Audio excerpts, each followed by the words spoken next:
बिस्मिल्लाहिर्रहमानिर्रहीम। अस्सलाम वालेकुम। इब्तिदा रब्बुल इज्जत के नाम से जिसने जान दी जहान दिया और दरूद अस्सलाम मोहम्मद वाले मोहम्मद पर। आइए उनके साथ नासिर नकवी हाजिर खिदमत है। नाज़रीन, जुडिशल काउंसिल और इलेक्शन कमिश्नर ने चौंका दिया। बन्नू मामला परेशान कुन हद तक बिगड़ गया। फैजाबाद धरना किधर से आया किधर गया। नवाज शरीफ की बेटी मरियम नवाज ने मोर्चा बंदी कर ली और डायरेक्ट फायरिंग। कहां, किस पे, कैसे। उमर अयूब को पुलिस ने घेर लिया गुजरांवाला में। इन तमाम चीज़ों से आपको आगाह करूंगा, इसकी तफसीलात बताऊंगा, लेकिन पहले आपसे गुजारिश है इनको सब्सक्राइब करें, लाइक करें और घंटी का बटन दबाना ना भूलें। जी नाज़रीन, एक और बड़ी खबर भी है कि काजी पर टाइगर का हमला। ये क्या हुआ? ये हुआ प्रैक्टिस एंड प्रोसीजर बिल, वो जो कमेटी है, प्रैक्टिस एंड प्रोसीजर कमेटी जो है, उसका इजलास था। 3 रुकनी कमेटी है। मंसूर अली शाह और मुनीब अख्तर साहब होते हैं काजी साहब के साथ। तो जनाब उसमें फैसला होना था कि नज़रसानी की अपील जो है ये कैसे लगाई जाए, बेंच कैसे बनाई जाए, अगले हफ्ते में कौन कौन से केसेस सुने जाए।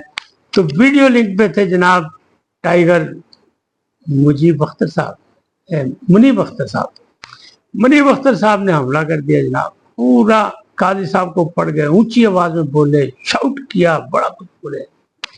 भूल गए कि वो चीफ जस्टिस है।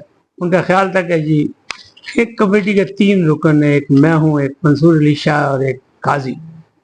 लेकिन काजी ने अपने असाबी जंग जो है वो जारी रखी और उसने कोई अपना टेम्परामेंट जो है उसको काबू में रखा। तो क्या हुआ, कौन जीता? काजी जीता।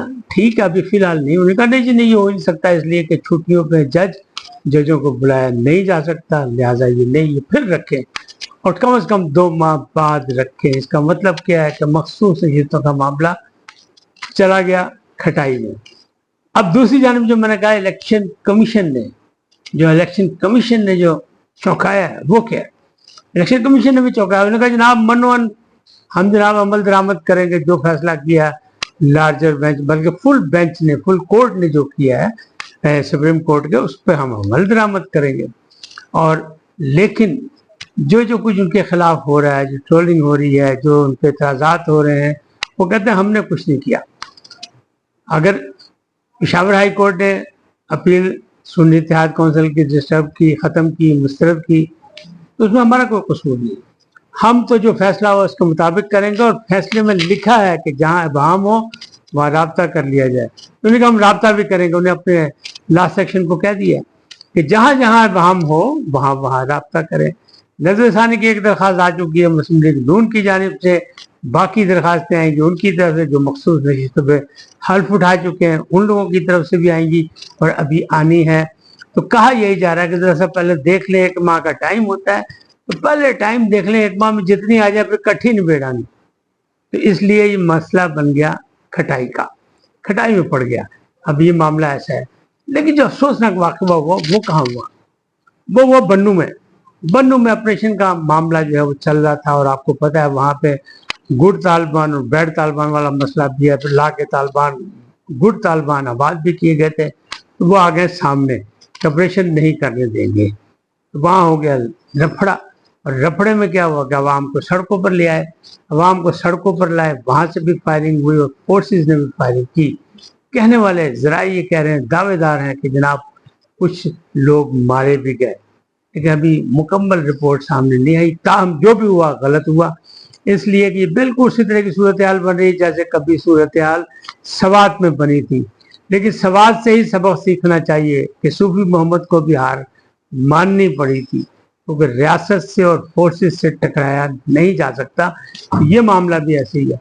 अब चलते हैं फैजाबाद धरने की तरफ। कहाँ से आया किधर गया कोई नहीं जानता। अचानक यानी मुहर्रम के आखिरी जो अशरा था, अशरा मुहर्रम राम, उसके आखिरी दिनों में जनाब आके फैजाबाद पे धरना हो गया तहरीक लब्बैक का। किसी को नहीं पता, कोई अपील नहीं, कोई ऐलान नहीं, कोई कुछ नहीं, कोई बैनर नहीं, धरना हो गया। और फिर अचानक धरना खत्म भी हो गया। तो क्या हुआ?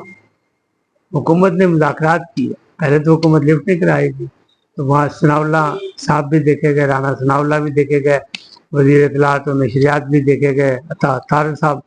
لیکن بہرحال معاملہ طے ہو گیا، لیکن کسی کو نہیں پتا کیا ہوا کیا نہیں ہوا، یعنی کدھر سے آیا کدھر گیا کوئی نہیں جانتا. کہ فلسطین کیا معاملات وہاں ٹھیک ہو گئے، کیا اسرائیل کے وزیر اعظم کو دہشت گرد قرار دے دیا گیا، عالمی دہشت گرد، کسی کو کچھ نہیں پتا. لیکن مذاکرات کامیاب ہوئے اور دھرنا ہو گیا ختم. اب بات کرتے ہیں عمر ایوب صاحب. عمر ایوب صاحب کو فیڈرل یونین آف جرنلسٹ کے گروپ نے بلایا ہوا تھا گوجرانوالہ میں، ان کی سالانہ میٹنگ تھی FAC کی. اس میٹنگ کے دوران ان کو مہمان بلایا گیا تھا. پولیس کو پتہ لگ گیا، گوجرانوالہ پولیس نے ان کو گھیرے میں لے لیا، اور جناب مغل وہ جو محل تھا نا، شادی ہال جہاں یہ ہو رہا تھا، اس کو گھیرے میں لے کے اس کے مالک کو بھی گرفتار کر لیا، اس کے مینیجر کو بھی گرفتار کر لیا. ہوا کیا کہ اجلاس تو رہ گیا پاس سے، اور صحافی جو ہیں وہ سراپا احتجاج ہو کے آگے GT روڈ پہ، اور GT روڈ پہ ہو گئی ٹریفک جام. لیکن بہرحال پھر مذاکرات کے بعد وہ کھول دے گئے. لیکن عمر ایوب کو وہاں جاتے ہوئے جیسے ہی ان کو پتہ لگا، حالانکہ وہ بولے وہاں گئے بھی، لیکن ان کو گھیرا گیا. جرنلسٹ کا کہنا یہی ہے کہ یہ آزادی اظہار قدغن ہے کہ اگر کوئی بھی اپوزیشن لیڈر ہے اسے بولنے کا حق ہے، اسے آنے کا حق ہے. اگر وہ کہیں مدعو ہے تو اسے آنا چاہیے، اسے بلائے. کوئی پابندی نہیں تھی ان پر. تو پھر پولیس نے یہ کارروائی کیوں کی گئی؟ جن کے کہنے پہ یہ کارروائی کی گئی ان کے خلاف کارروائی کی جائے، یہ ہے مطالبہ. صحافی برادری کا 3 روزہ یہ اجلاس تھا گوجرانوالہ میں، اور وہاں پہ ہوا یہ واقعہ.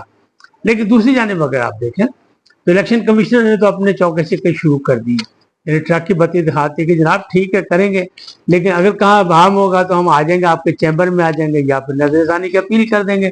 یہی ان کا انڈائریکٹ مطلب بات ہوگی جو انہوں نے کہا ہے اپنے لا ڈپارٹمنٹ کو. آگے کیا ہے؟ آگے مسئلہ مسائل یہ ہے کہ جو KPK کی اسمبلی ہے وہاں قرارداد پاس کی گئی ہے الیکشن کمشنر کے خلاف، اور یعنی وہ جو ہے نا سکندر سلطان راجہ اور ان کے 4 ممبران کے خلاف الیکشن کمیشن کے، یہ استعفیٰ دیں. اور ان کی ڈیڈ لائن بھی جو ہے وہ کل ہے، یعنی 20 جولائی. تو استعفیٰ والی بات وہ ابھی تک اس پہ قائم ہے، اور وہاں قرارداد پاس کر لی گئی ہے. لیکن الیکشن کمیشن میں جناب جتنی بھی کارروائیاں ہوئی، جو کچھ وہ اس کی بھی مذمت کی گئی ہے کہ الیکشن کمیشن پر زبردستی الزامات لگائے جا رہے ہیں، زبردستی کی بات چیت ہو رہی ہے. اب بات کرتے ہیں کدھر، مجھے شیرنی گرجی برسی، کون سی؟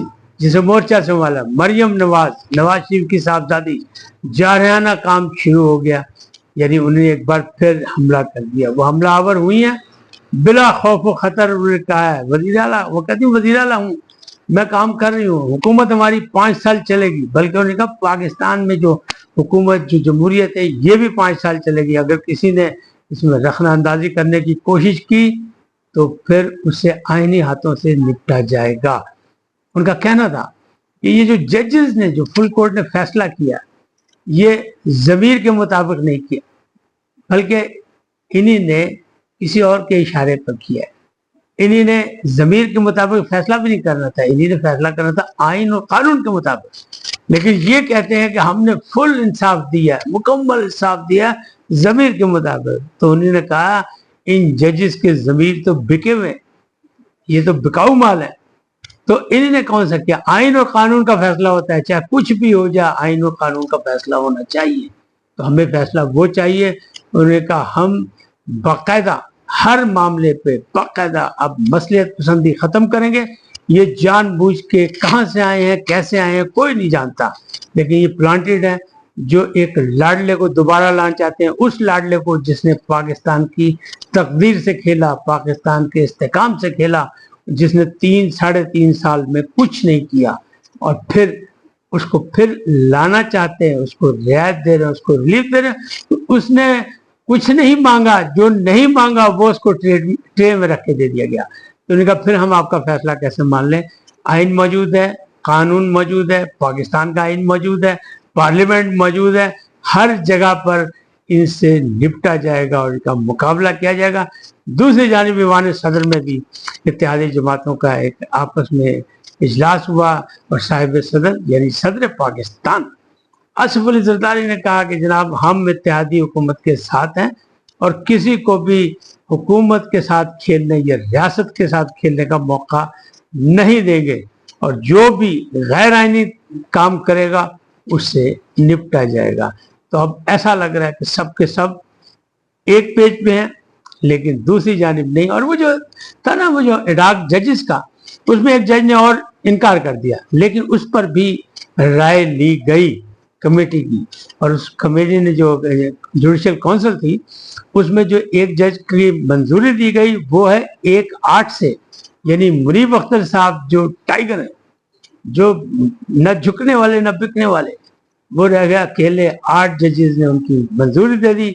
अब वो जाएंगे आगे सदर ममलकत के पास और फिर अप्रूव होके फिर वो आ जाएंगे काम करने। लेकिन जो दूसरे मदर आलम साहब है उन्हीं की माजरत भी आ गई थी, यानी तीसरे जज की। तो वो कह रहे नहीं, पहले वो लिख के कह चुके हाँ मैं रजामंद हूँ, तो लिहाजा उन पर भी वोटिंग कराई गई। तो वहाँ 3-6 का फैसला आया, यानी 3 जो मुखालिफ थे उसमें मुनीब साहब थे, मुनीब अख्तर साहब, मंसूर अली शाह साहब थे और एक और आफरीदी साहब थे। बाकी 6 ने कहा कि नहीं ठीक है, मंजूरी दे देते हैं, लेकिन उनसे पूछ लिया जाए दोबारा, जब उनको बाकायदा ये फैसला हो जाए और सदर ममलकत उसको अप्रूव कर दें तो उनसे फिर एक बार पूछ लिया जाए। तो इस तरह वो रह गए अकेले। तो ये मामला भी हैं। अब आने वाले दिनों में 10 दिन जो हैं बड़े खतरनाक भी हैं, बड़े संजीदा भी हैं और बड़े परेशान कुन भी हैं, लेकिन बहुत कुछ होने वाला है और हमें और आपको हौसला रखना है, इसलिए कि जो कुछ भी होना है वो इस्तेकाम पाकिस्तान के लिए होना है, वो पाकिस्तान में दहशतगर्दी के खात्मे के लिए हो रहा है, वो पाकिस्तान के में बसने वालों के तरक्की और खुशहाली के लिए होना है। इस वक्त इतना ही, फिर मिलेंगे नए मौजू के साथ। जाते जाते आपसे दरखास्त, आइए उनको सब्सक्राइब करें, लाइक करें, घंटी का बटन दबाना न भूलें और अपनी कीमती राय का इज़हार अपनी शख्सियत के मुताबिक करें। सदा सलामत रहें। अल्लाह ने के बाद।